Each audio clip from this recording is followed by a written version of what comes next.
नमस्कार, स्वागत है आपका। मैं हूं आपके साथ रोहित पुनेठा। इस वक्त की ब्रेकिंग न्यूज से शुरुआत कर रहे हैं। ये बड़ी खबर कश्मीर से आ रही है, जहां पर एक बार फिर से कश्मीर की खूबसूरत वादियां पर्यटकों से गुलजार होने को तैयार हैं। कश्मीर घाटी में फिर से 8 पिकनिक स्पॉट्स को खोल दिया गया है।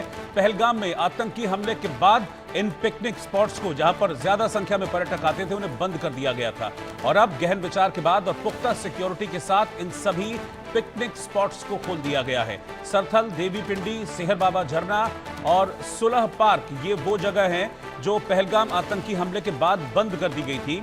यहां पर पर्यटकों के आने पर रोक लगा दी गई थी, लेकिन एक बार फिर से इन सभी जगहों को खोल दिया गया है। ये सभी पर्यटक स्थल अब वापस टूरिस्ट से गुलजार होंगे। आशिक मीर इस खबर पर साथ में जुड़ रहे हैं। आशिक, अच्छी खबर है ये, और आतंक के मुंह पर ये तमाचा भी होगा कि इतना बड़ा आतंकी हमला हुआ और उनकी इंटेंशन यही थी कि पर्यटक यहां पर ना आए और लोग डरे रहें, डर के साए में रहें। लेकिन इस डर को पीछे छोड़कर अब पर्यटकों के लिए वापस इन पिकनिक स्पॉट्स को खोला गया है। देखिए, बिल्कुल रोहित, जिस तरह से पहलगाम में आतंकी घटना घटी थी, उसके बाद 48 ऐसी टूरिस्ट डेस्टिनेशंस है कश्मीर घाटी में जिन्हें बंद कर दिया गया था। और फिलहाल जो है, कल गवर्नर की तरफ से ये बयान आया है कि इन सभी टूरिस्ट डेस्टिनेशंस को जो है खोल दिया गया है, जिनमें पहलगाम में 8 ऐसी टूरिस्ट डेस्टिनेशन है जहां पर लोग आते थे, लेकिन सिर्फ पहलगाम तक ही वो महदूद रहते थे। बाकी जो साइड सीन्स है वहां तक नहीं जा सकते थे। लेकिन जो मांग उठ रही थी लगातार स्टेक होल्डर्स की तरफ से कि इन साइड सीन्स को जो है खोला जाए, लगातार वहां पर कॉम्बिंग ऑपरेशंस भी चलाए जा रहे थे। लेकिन कल जो है एक बड़ा फैसला लिया गया, जिसमें इन 8 टूरिस्ट डेस्टिनेशन को जो है खोल दिया गया है। और सबसे बड़ी बात यहाँ पर यह है, जो आतंक के मुंह पर तमाचा है वो कल पड़ा है। और लगातार जो कोशिश रही है पाकिस्तान की कि यहाँ पर डिस्टर्बेंस जो है बरकरार रहे, जिस तरह से पहलगाम की आतंकी घटना को अंजाम दिया गया। और सबसे बड़ी बात यही थी कि यहाँ पर फिर से जो है माहौल को खराब करने की कोशिश की गई थी। लेकिन आहिस्ता आहिस्ता से अब वापस जो है टूरिज्म बहाल हो रहा है। यहाँ पर टूरिस्ट जो है वापस आना शुरू हो गया है। और खासतौर पर इन्हीं जगहों पर जहां पर पहलगाम की जो घटना हुई थी, वहां पर फिर से अब टूरिस्ट जो है काफी संख्या में पहुंचने लगे हैं। और साथ साथ घाटी के जितने भी पर्यटक स्थल है, वहां पर टूरिस्टों का रश जो है इन दिनों काफी ज्यादा देखने को मिला। फिलहाल जो एक बड़ा फैसला लिया गया है, इससे कहीं ना कहीं अब जो टूरिस्ट यहाँ पर पहुंचे हैं उनके चेहरों पर भी खुशी है। क्योंकि हमने कई दिनों से देखा, जो टूरिस्ट यहाँ पर पहुंचते थे उनकी भी यही शिकायत रहती थी कि जो साइड सीन्स है वो बिल्कुल बंद है। लेकिन अब जो साइड सीन्स खोले गए हैं, इसकी वजह से जो पर्यटक यहाँ पर पहुंचते हैं, कहीं ना कहीं उनके चेहरों पर भी मुस्कान जो है वो वापस लौट आई गई। बिल्कुल, अजय जांडियाल भी इस वक्त साथ में जुड़ रहे हैं। अजय, जब पहलगाम का आतंकी हमला हुआ था तो एक डर पर्यटकों के बीच में जाहिर तौर पर देखा गया था। सवाल ये भी उठ रहे थे कि क्या उस हमले के बाद बाबा बर्फानी की यात्रा प्रभावित होगी। लेकिन ये अच्छी बात है कि अब पर्यटकों ने उस डर को पीछे छोड़ा है और वापस जो कश्मीर है वो अब गुलजार होगा, जम्मू कश्मीर पूरा पर्यटकों से। देखिए, बिल्कुल रोहित, जिस तरीके से लगातार जो हालात बने थे, जिस तरीके से भारत और पाकिस्तान के दरमियान चीजें हुई, उससे पहले पहलगाम हुआ, अब वो कहीं ना कहीं दहशत की वजह एक बना हुआ था। मगर ये कश्मीर में दौर पहली बार नहीं है। 90 के दशक से अगर आप देखें तो तब से लेकर लोगों ने, खासतौर पे अगर आप देखें तो इस चीज को देखा है कि लगातार आतंकी हमले हुए 90 के दशक के बाद से, लगातार इस तरह की सिचुएशन हुई। मगर लोगों ने फिर से कम बैक किया, लोगों ने फिर से हिम्मत जुटाई और कश्मीर पहुंचे और कश्मीर की खूबसूरती को देखा। और इसमें अहम रोल जो है वो तमाम सुरक्षा बलों ने अदा किया, क्योंकि जो सेंस ऑफ सिक्योरिटी रोहित मिलती है वो कहीं ना कहीं लोगों को तब मिलती है जब वहां पे यूनिफॉर्म में लोगों को देखते हैं, जब वो आर्मी को देखते हैं, पुलिस को देखते हैं, सीआरपीएफ को देखते हैं। इस बार भी अगर आप देखें तो पहलगाम हमले के बाद कई एनकाउंटर हुए, कई आतंकी मारे गए। हालांकि आतंकी अभी पूरी तरह खत्म नहीं हुए हैं, मगर एक सेंस ऑफ सिक्योरिटी लोगों को लगता है कि नहीं, यकीनन अगर हम कश्मीर जाएंगे तो वहां पे सुरक्षा बलों के जवान हैं। हाँ, थोड़ी एहतियात जरूर बरतनी पड़ सकती है कि लोगों को इस चीज का ख्याल रखना है कि डूज एंड डोंट्स क्या है, कहाँ जाना है, कहाँ नहीं जाना है। चाहे वो अमरनाथ पर यात्रा के लिए आ रहे हैं तो उन्हें यात्रा रूट को फॉलो करना है, रूल्स को फॉलो करना है। अगर वो किसी टूरिस्ट डेस्टिनेशन पर जा रहे हैं तो वहां पर क्या बंदोबस्त है, कहाँ, अगर उनको लगता है कि किसी अनजान जगह जाना है तो पहले पुलिस से संपर्क करें। उन चीजों को ध्यान में रखना होगा और फिर ही कहीं ना कहीं चीजें मुमकिन होगी। और एक अहम चीज जो है वो कश्मीर के आम लोगों की शमूलियत जो है वो लोगों को एक सेंस ऑफ सिक्योरिटी देगी। अगर आप देखें तो पहलगाम हमले के बाद जिस तरीके से कश्मीर में प्रदर्शन हुए, जिस तरीके से कश्मीर के लोग सड़कों पर उतरे, उन्होंने एक संदेश जो है वो यहाँ के लोगों को तो दिया ही दिया, मगर पाकिस्तान और आतंकियों को भी दिया कि इस तरह की कोशिश आपकी कोई भी होगी तो उसको कभी बर्दाश्त नहीं किया जाएगा।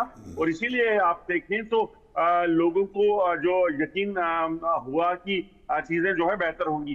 हालांकि ये नहीं कह सकते कि अभी टूरिस्ट जो है बहुत ज्यादा मात्रा में कश्मीर पहुंचना शुरू हो गए हैं, मगर फिर भी जो डर और खौफ का माहौल था उसको कहीं ना कहीं उसे कह सकते हैं कि आइस ब्रेकिंग जो है वो हो गई है और अब लोग वापस लौटने लगे हैं वैली की ओर, कश्मीर की ओर, जम्मू की ओर।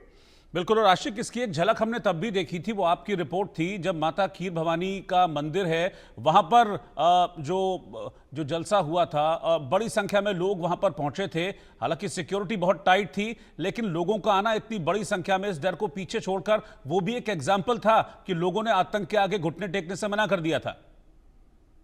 देखिए बिल्कुल, हालिया दिनों यहाँ पर माता खीर भवानी का मेला लगा और इस मेले में देश के अलग अलग कोने से, खासतौर पर कश्मीरी पंडित जो यहाँ से 1990 में भाग गए थे, वो काफी संख्या में यहाँ पर पहुंचे थे।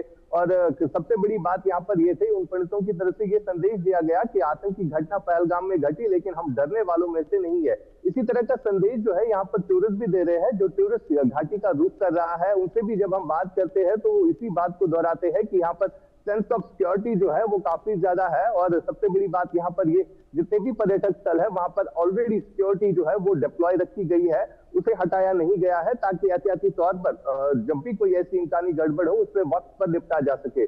फिलहाल कहीं ना कहीं यहाँ पर जो लोगों के चेहरों पे कहीं ना कहीं मायूसी छाई हुई थी, जो यहाँ पर स्टेक होल्डर्स है, जो टूरिज्म इंडस्ट्री के साथ वाबस्ता लोग हैं, उनके चेहरों पर भी कहीं ना कहीं अब ये मुस्कान जो है वापस लौट आई है, क्योंकि यहाँ पर इकोनॉमी जो है, टूरिज्म जो है काफी बुरी तरह से हिट हुआ था। लगभग बीते 2 महीनों से यहाँ पर टूरिस्ट जो है काफी कम संख्या में पहुंच रहे थे, लेकिन अब जो ये साइट सीन खोले गए हैं इसकी वजह से कहीं ना कहीं अब टूरिज्म जो है आहिस्ता आहिस्ता वापस पटरी पर आएगा। और साथ ही साथ जो कुछ दिनों के बाद श्री अमरनाथ जी यात्रा शुरू होने वाली है, लोगों को भी काफी ज्यादा उम्मीदें है कि अमरनाथ यात्रा के साथ ही जम्मू कश्मीर के हालातों में भी काफी बदलाव आएगा। जी बिल्कुल अजय, ये बात तो बिल्कुल फैक्ट है कि जो कश्मीर है उसकी इकोनॉमी का एक मेजर हिस्सा टूरिज्म से आता है। बहुत सारे लोग हैं जिनकी कहते हैं ना, जिनका घर, जिनकी दाल रोटी ये टूरिज्म से चलती है। ऐसे में अगर टूरिज्म प्रभावित होता या फिर पटरी पर नहीं लौटता तो फिर कश्मीर के लिए, घाटी के लिए बड़ी चिंता की बात थी और वहां रहने वाले लोगों की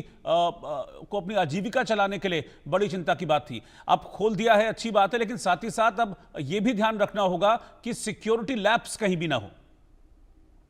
देखिए बिल्कुल रोहित, आप सही कह रहे हैं। सबसे ज्यादा दिक्कत यही होती है कि जब आपको इंस्ट्रक्शंस हो कि आप कहाँ जा सकते हैं और कहाँ नहीं जा सकते, वो आप फॉलो ना करें, तभी आप कहीं ना कहीं चीजों में जो है वो कहीं ना कहीं फंस जाते हैं। अगर आपको एक मैं पर्सनल एक वो देता हूँ, कुछ दिन पहले या कुछ समय पहले, पहलगाम हमले से पहले जो है कोई टूरिस्ट दिल्ली से आने वाले थे, कोई अपने जानकार, और वो चाहते थे कि वो पहलगाम आए। वो पहलगाम गए। पहलगाम जाने के बाद उन्होंने वही पहलगाम के पास ही बैरसरंग का इलाका और उसके कुछ और इलाके हैं, वहां पर जाने की के लिए कोशिश की, मगर उन्हें सुरक्षा बलों ने वहां रोका। उन्होंने तमाम वो कोशिशें करके इवन मुझे फोन करके ये कहा कि आप किसी को कहकर हमें वहां जाने के लिए अलो करवा दीजिए, और पुलिस ने उन्हें मना किया था कि आप वहां नहीं जा सकते। तो ये गलतियां जब लोग करते हैं कि आपको वहां जाने के लिए रोका जा रहा है, आप किसी के लिंक से, किसी की सिफारिश से वहां चले जाएंगे और वहां जाकर आप किसी दुर्घटना का शिकार हो गए, तो फिर आप कहेंगे कि वहां पर सुरक्षा बल नहीं थे और फिर देश भर में भय और खौफ का माहौल जो है वो पैदा होगा। तो आपको डूज एंड डोंट्स रखने हैं। आप अमरनाथ यात्रा आना चाहते हैं तो आपको RFID जो कार्ड दिए जाएंगे, यानी कि RFID कार्ड जो है वो एक प्रति यात्री को मिलेगा जो उसी यात्रा रूट पर चलेगा। उस यात्रा रूट से अगर कहीं गलत जगह भटक जाता है तो उसे ऑनलाइन ट्रेस किया जा सकता है और उसको वापस वहां से सुरक्षित ले जाया जाएगा। ये दरअसल बंदोबस्त इसलिए किए हैं कि पाकिस्तान और आतंकी इनकी जो मंशा हमेशा ये रहेगी कि वो किसी भी तरह से, किसी भी तरीके से सोसाइटी में, लोगों में, देश में पैनिक क्रिएट करें। आम लोगों को नुकसान कर कर, टूरिस्ट को नुकसान कर कर वो बड़ा पैनिक क्रिएट कर सकते हैं। सुरक्षा बलों के साथ वो मुकाबला नहीं करते क्योंकि उन्हें पता है कि हम मारे जाएंगे, हमें कुछ हासिल नहीं होगा। इसीलिए अगर आप देखें तो आप कभी भी सुरक्षा बलों के कैंप पर या सुरक्षा बलों पर हमलों की जो वारदातें हैं वो बहुत कम होती हैं। अगर आप देखें तो टारगेट किलिंग के इंसिडेंट, टूरिस्ट को नुकसान पहुंचाना, नॉन लोकल्स को टारगेट करना, ये सारी चीजें जो पाकिस्तान की तरफ से प्लान की जा रही हैं, ये सिर्फ इसलिए कि कश्मीर में वो लोग आएंगे, यहाँ की इकोनॉमी बूस्ट होगी, यहाँ के लोगों को जिसको अपनी रोजी रोटी के लिए पैसा चाहिए होगा, वो कहीं ना कहीं जब वेल ऑफ हो जाएगा, जब उसके पास पैसा होगा, तो आतंकवाद के लिए, पत्थरबाजी के लिए पैसा कौन चाहेगा। तो ये सारी चीजें जो हैं वो पाकिस्तान की एक डर्टी गेम प्लान है। सुरक्षा बलों के साथ साथ लोगों को अब ये समझ आ गया है, और इसी से कहीं ना कहीं आप देखें तो कश्मीर की तस्वीर जो है वो बदलती दिख रही है। ठीक है, बहुत बहुत शुक्रिया अजय आपका और आशिक आपका।